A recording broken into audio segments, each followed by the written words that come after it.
United Way of Central Carolinas has developed a measuring stick of sorts to increase the graduation rate of at-risk students. And here to talk about that is Jerri Haigler. You've essentially done a study, right, of at-risk students so that the work that your agencies can do to better the graduation rate can be measured. Do I have that right? That's correct. Okay, okay. For agencies, sometimes it's hard for them to get access to data Yeah. and hard to analyze the data too. Yeah. So this is a baseline report for 16 of our agencies. So how long did this report take? Well, we actually have partnered with UNC Charlotte and the Institute for Social Capital, Urban Institute.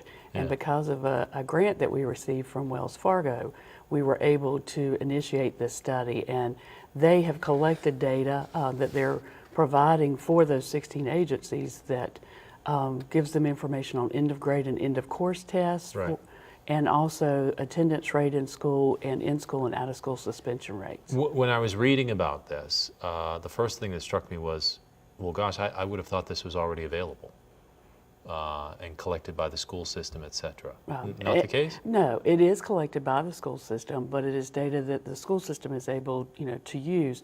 Outside agencies typically have not had the opportunity to have access to that information. Okay. Now, the database that UNC Charlotte has, I sort of liken it as All Things Children. So there are about 13 depositors that put information into that database. Yeah. Charlotte-Mecklenburg Schools is one of them. Also, Department of Social Services, Okay. mental health. So there are other areas that are putting information into this database. Some of the findings, unfortunately, not really surprising in a lot of it.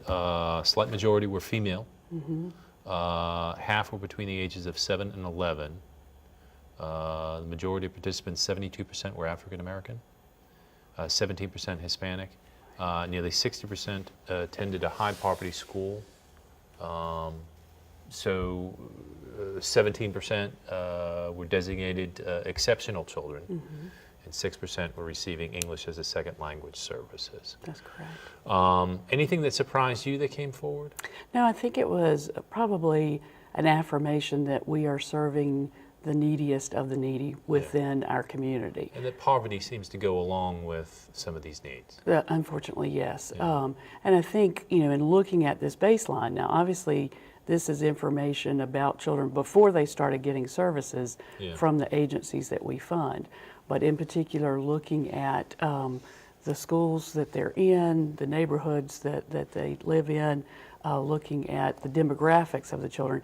But I think for us, one of the ahas was related to looking at their proficiency. Okay. And the end of grade test, that 40% were on grade level in reading, and also looking at the 58% on grade level in math, 3rd through 8th grade.